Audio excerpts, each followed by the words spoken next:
Hello guys, कैसे हैं? आशा है अच्छे होंगे और अपने गार्डन में रिपोर्टिंग प्रूनिंग सब में बहुत बिजी होंगे। दोस्तों, आज मैं आपको दिखाने जा रही हूँ कि हम अगर कहीं बाज़ार से एडेनियम नर्सरी से लेके आएँ या कोई पुराना एडेनियम को रिपोर्ट करें तो उसके लिए हम कैसी सॉइल बनाएं, उसके बारे में पूरी जानकारी आपको देना चाहती हूँ। आपने अगर नर्सरी से प्लांट लाया है तो उसका भी रिपोर्टिंग है, और अगर अपने कोई गार्डन से कोई प्लांट निकाल के रिपोर्ट करने जा रहे हैं तो दोनों का प्रोसेस एक ही है। वीडियो को शुरू से अंत तक देखिएगा, अच्छा लगे तो लाइक कमेंट ज़रूर करिएगा।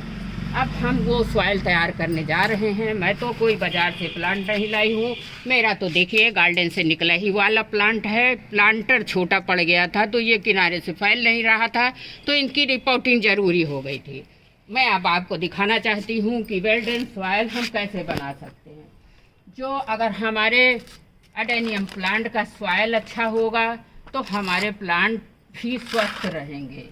एक तो ये डेजर्ट रोज़ है, इसको बिल्कुल वेल ड्रेन सॉइल पसंद है। दोस्तों, मैंने बहुत ज़्यादा मटेरियल तो नहीं लिया हुआ है, 6-7 चीज़ें हैं जो वेल ड्रेन सॉइल को तैयार करने में हमारे यूज़ होती हैं और बहुत आसानी से मिलती हैं। अब आपके बीच में दिखाना चाहती हूँ कि मैं जो सॉइल तैयार कर रही हूँ। सबसे पहले तो हमें मोरंग, मेरे लखनऊ में मोरंग बोलते हैं, वैसे इसको काफ़ी लोग सैंड भी बोलते हैं, जो मकान बनने के काम में आती है। तो इसका तो 2 हिस्सा लेना है। सैंड का यूज़ ज़्यादा करना है, गार्डन सॉइल का कम करना है। 2 हिस्सा सैंड है, 1 हिस्सा देखिए दोस्तों गार्डन सॉइल है, जिसमें पहले से ही इसमें बहुत कुछ वर्मी कंपोस्ट, गोबर की खाद और वुड है, सब कुछ मिला हुआ है, लेकिन फिर भी मिलाने वाला है। अब आपको दिखा रही हूँ कि एडेनियम रिपोर्ट करें तो उसके पहले क्या करना चाहिए। सबसे पहले तो दोस्तों हमें अपने प्लांट को गमले से बाहर निकाल लेना होता है, और इसको अब मैं तो वो प्रोसेस कर चुकी हूँ, लेकिन आपको मुँह ज़बानी बता रही हूँ। इसको गमले से निकाल के फंजीसाइड का पाउडर का पानी बना के दोस्तों उसमें ऐसे डिप कर देना होता है, और 10-15 मिनट बाद निकाल लेना होता है। ऊपर से नीचे से दोनों तरफ से फंजीसाइड पाउडर में इसको अच्छे से धुल लेना होता है, जिससे कि अगर इसमें कोई फंगस होगा तो वो भी निकल जाएगा। और कोई सड़न गलन हो नीचे से आप अपने इसको चेक कर लीजिए, एक रूट को चेक करिए। अगर कहीं से सड़ा गला है, कहीं से रूट रॉट है, कहीं से फंगस है तो उसको आप काट दीजिए। और काटने के बाद देखिए दोस्तों, एक जगह मेरे अभी भी बचा था, जबकि मैं बहुत ज़्यादा अच्छे से कर चुकी हूँ इसका इलाज। तो जहाँ जहाँ आपको दिखे कहीं कटा हुआ, पिटा हुआ, नाखून लगा हुआ, इस तरह से फंजीसाइड पाउडर आप लगा दीजिए और इसको 10 मिनट के लिए सूखने के लिए छोड़ दीजिए। चलिए, मैं तो वैसे कर चुकी थी, आपको बताना चाहती थी। और इसको 10 मिनट के लिए ऐसे सूखने के लिए रख। अब चलिए, सूख रहा है, जब तक मैं इसका सॉइल तैयार कर लेती हूँ।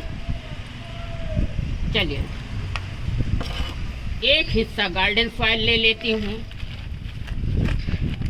इसमें पहले से ही सैंड मिली हुई है, देखिए सैंड दिख भी रही है आपको, सैंड मिली हुई है। अब इसमें 2 हिस्सा सैंड मिला लेती हूँ।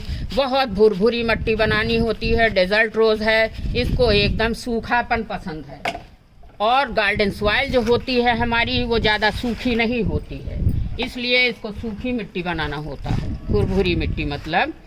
अब देखिए, वुड ऐश है, वुड ऐश में पोटेशियम होता है, फास्फोरस होता है और बहुत सारे मिनरल होते हैं। वुड ऐश ज़रूर मिलाइएगा।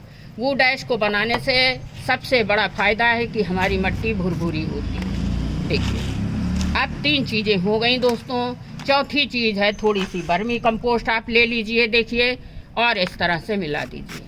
वर्मी कंपोस्ट भी आपको मिलाना है। 5वीं चीज़ है दोस्तों, गोबर की 2 साल पुरानी खाद।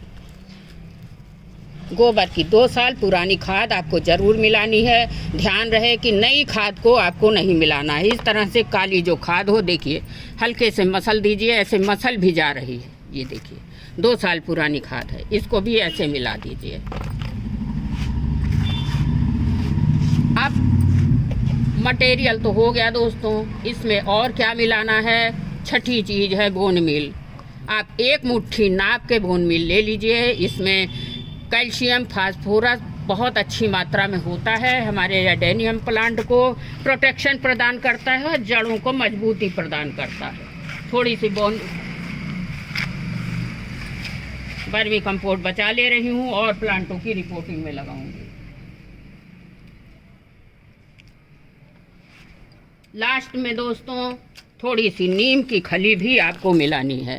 नीम की खली मिलाने से ये होगा कि अगर आपके प्लांट में कहीं भी फंगस, थोड़ी सी भी कहीं भी खुरच उरच लगी होगी, मिट्टी में कोई भी फंगस होगा, कुछ भी होगा, तो ये मिट्टी से हट जाएगा, अपने आप ही मार देगा। और थोड़ी सी सरसों की खली भी मिलाइए दोस्तों, क्योंकि हमारे एडेनियम प्लांट को गर्मी पसंद है और अभी वो पूरी तरह से सर्दियां गई नहीं हैं, तो ये थोड़ी थोड़ी गर्मी भी देगा हमारे प्लांटों को। अब लास्ट में आपको दोस्तों थोड़ी सी एंटी फंगल पाउडर भी मिलाना है, जो एडेनियम प्लांट के लिए बहुत ही ज़रूरी है। आधा चम्मच ले लीजिए और पूरे मिट्टी में इस तरह से मिला दीजिए।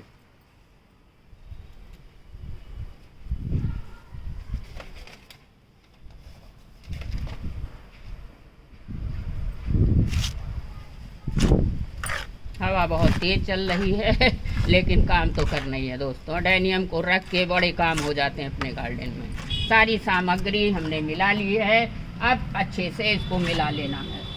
प्लांट को कैसे लगाना है दोस्तों, वो मैं आप तरीका बताने जा रही हूँ।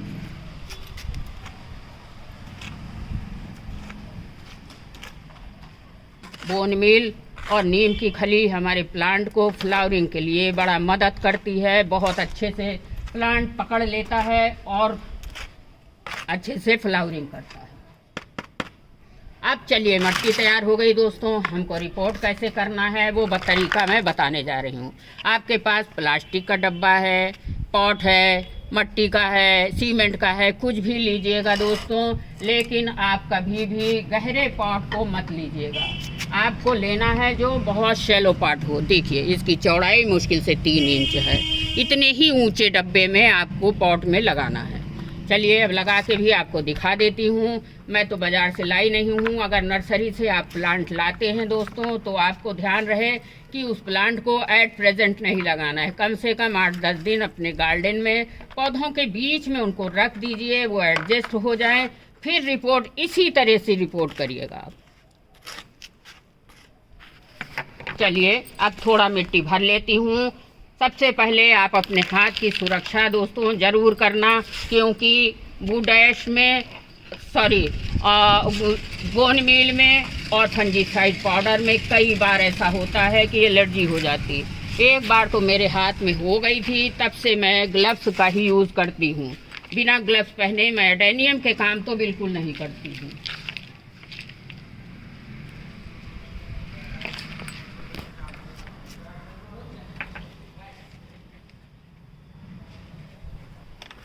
इस तरह से आप आधे गमले तक दोस्तों मिट्टी को बैठा लीजिए। अब हमें करना क्या है, आप नर्सरी से लाए हैं वो पौधा है, मैं अपने गार्डन से ही लाई हूँ वो पौधा है। पिछले साल दोस्तों मेरा प्लांट यहाँ तक मिट्टी में था, यहाँ तक मिट्टी में था। अब लगा दिया है फंजीसाइड, दिख तो नहीं रहा है, लेकिन यहाँ तक मिट्टी में था। अब मैं क्या करूँगी, यहाँ से हटा के इतना ऊपर से लगाऊँगी। अब देखिए आप बैठा के देख लीजिए। अगर तिरछा लगाना है तो बोनसाई बनानी है तो आप तिरछा भी लगा सकते हो। ऐसे आकार आएगा जैसे कोई हिरन बैठा हुआ, लेकिन मैं सीधा लगाऊंगी। अब बैठाने के बाद दोस्तों ऊपर से किनारे किनारे ऐसे मिट्टी भर दीजिए।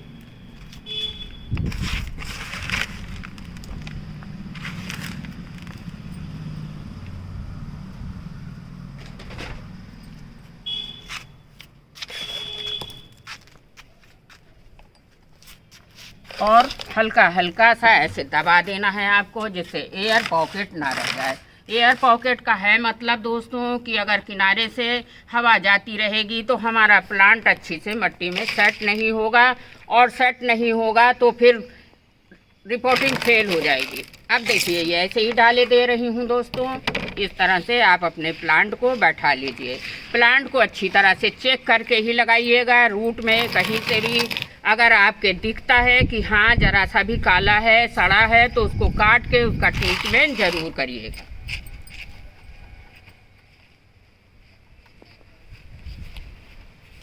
लीजिए, रिपोर्टिंग भी हो गई और वेल्डेन सॉइल भी बन गई। अब करना क्या है दोस्तों, हमको हल्का हल्का सा इसमें पानी का छिड़काव कर देना है। पानी का छिड़काव इसलिए करना है क्योंकि मौसम काफ़ी सूखा हो गया है, धूप भी आने लगी है, गर्मी भी हो गई है।